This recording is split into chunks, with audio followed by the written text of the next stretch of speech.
आपको न्याय मिलेगा।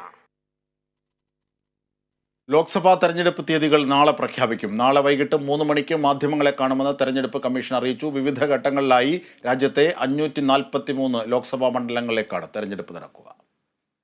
തെരഞ്ഞെടുപ്പുമായി ബന്ധപ്പെട്ടുള്ള ഒരുക്കങ്ങൾ വിലയിരുത്താൻ കമ്മീഷൻ അംഗങ്ങൾ എല്ലാ സംസ്ഥാനങ്ങളിലും പര്യടനം പൂർത്തിയാക്കിയിരുന്നു. ജമ്മു കാശ്മീരിലായിരുന്നു അവസാന പര്യടനം.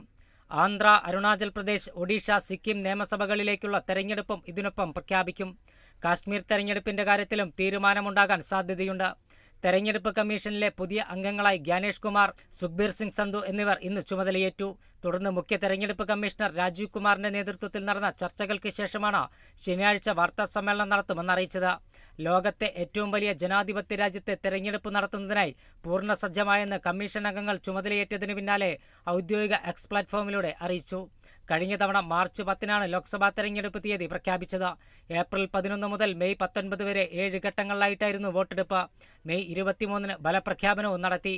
പ്രഖ്യാപനം നടത്തി 60 ദിവസത്തിനുള്ളിൽ നടപടികൾ പൂർത്തിയാക്കാനാണ് തെരഞ്ഞെടുപ്പ് കമ്മീഷന്റെ നീക്കം.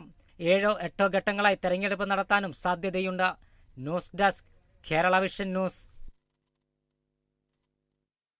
കെ കരുണാകരന്റെ മകളായതിനാൽ കോൺഗ്രസിൽ തന്നെ ഒരു മൂലക്കിരുത്തിയെന്ന് പത്മജ വേണുഗോപാൽ. ഇത്തവണ BJP അക്കൗണ്ട് തുറക്കും. ഈ തെരഞ്ഞെടുപ്പ് കഴിഞ്ഞാൽ AICC ആസ്ഥാനം പൂട്ടും